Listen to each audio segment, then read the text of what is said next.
Good afternoon to you. Mark Sudduth, HurricaneTrack.com, here with your Hurricane Pro and HD video blog for the second day of October 2013. Taking a look at the Atlantic Basin, we have Jerry, which is a non-issue, so we're not even going to talk about it. The big story is 97L, possibly on its way to becoming a tropical depression or a tropical storm down here in the Western Caribbean Sea. If we look at a satellite animation of it, you can see that it is really starting to come together now. Very well organized compared to where it was this time yesterday. Clearly, you can see the upper level anticyclone forming over it here, this outflow, low level circulation probably somewhere in here. The hurricane hunters out of Keesler Air Force Base flying the system right now to give us a better look at what's going on with it. Looking at a visible satellite loop of it, I want to show you this. This is interesting. You can tell just by looking at the visible shot that the structure of it much better. If I speed it up, you can clearly see cyclonic turning right in here. So a low-level center may in fact be forming somewhere in this region, and we could have a tropical depression or a tropical storm forming. You can also clearly see the fanning of the clouds here, that clockwise anticyclonic flow aloft.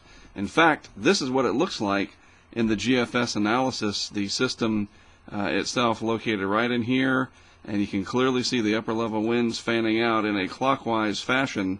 So it is right where it needs to be for development. Really good outflow channels up here to the north of the system, and that's going to be the key to the future. We'll come back and look at that in just a moment. First of all, the different model guidance over the next several days. Seems like a landfall along the Florida Panhandle to as far west as near Mobile, Alabama is likely. Most of the dynamic global computer models, the better global models, indicating a Florida Panhandle landfall. Discount these, I believe. They are the more statistical models, the beta and advection simple hurricane models. Don't worry so much about those. It's this clustering right through here of some of the dynamic models, the GFDL, the HWRF, and to some degree here the GFS, seem to be homing in on a landfall between Apalachicola and Mobile over the next 80 to 90 hours or so after this treks across the northeast Yucatan. If it somehow misses the Yucatan, it would certainly have a chance to be stronger, although I have to admit and point out too that the land through this area is relatively flat, and this is a weak system in its formative stages, and it has not reached its full potential yet, so any track over land will not detract from it much at all, and it'll just start to intensify once it's out over the waters here of the Gulf of Mexico. Speaking of those waters, the water temperatures where it is now, very warm. We'll look at that in a different map in a minute. Where it's headed, water temperatures also quite warm, all the way up until you get to the Gulf Coast states up here. Then you have this shelf water that's shallower and cooler, but it definitely has some very warm water, 29 degrees Celsius, which is your mid-80s right through here, and really all the way into the Panhandle of Florida area, where the potential landfall would be if whatever this becomes. Water temperatures are very warm. However, the ocean heat content, the actual measure of the true energy of the water. You can have warm water, but if it's just at the surface, you don't have a lot of heat content available, and it's easily dispersed, okay? That's what the upper ocean heat content is all about. And right where we're seeing the system now down here, the highest heat content in the Western Hemisphere exists. Once it crosses over the Yucatan, let's use our fatter marker here, this area through here, whatever the track cone might be, and let's just kind of imagine something like this, decent heat content readings north of the Yucatan, and then lower heat content readings along the rest of the path. They're not non-existent, but we're certainly not seeing the kind of heat content that we have in the Northwest Caribbean Sea. So that's at least a little bit of a plus here for it not becoming too strong. If we saw reds and whites all up through here, or a very strong loop current like we had back in 2005, where you have a very deep tongue of warm water that extends up like this, for example, then it would be a little bit more concerning. Now, this is still decently warm water, don't get me wrong, but we're not looking at very deep, high ocean heat content. It's just the way it goes this time of year and the kind of wind patterns we've seen. So at least this doesn't have very, very super high octane water to work with, but it is warm enough that if the upper level winds will cooperate, we could get a decent sized or intensity tropical storm out of this system. Now, I mentioned this upper level high sitting right here currently.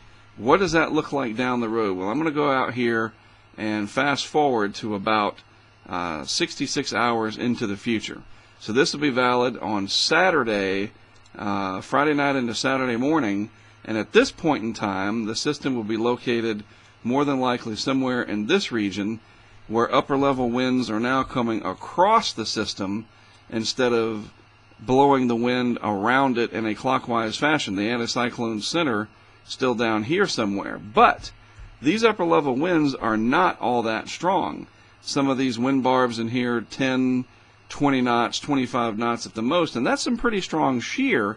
But if the system is moving kind of with those vectors, if you will, off to the northeast, then the shear is not as bad. Think about if you have a car, you're driving in your car, and the wind is blowing 30 miles an hour, and you're driving at 15 miles per hour, then the relative force of the wind on your car is only 15 miles per hour. You cut it by half. Does that make sense? So if this is going somewhat with the flow up here, then these wind barbs here, this shear, may not be as bad. And like I said, some of these in here are only 5 knots, 15 knots, maybe 20 here. And it's not as strong as we've seen in the past, where it's just ripping out of the southwest at 30 to 40 knots, and the system is coming headstrong into it like this. Instead, the what could be Tropical Storm Karen coming up into this direction here, possibly, kind of going with the flow. So there is potential for this to intensify. You folks along the Gulf Coast here, certainly from Apalachicola, even the Big Bend area where you're going to have a pretty good onshore flow, all the way over to somewhere in Mississippi even. You're going to want to watch this closely. A big weekend coming up, lots of football in the southeast.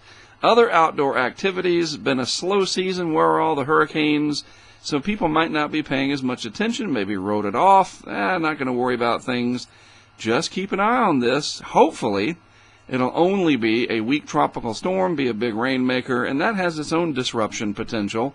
But there is also the slightest of potential that this could become a hurricane. Some of the models do show it.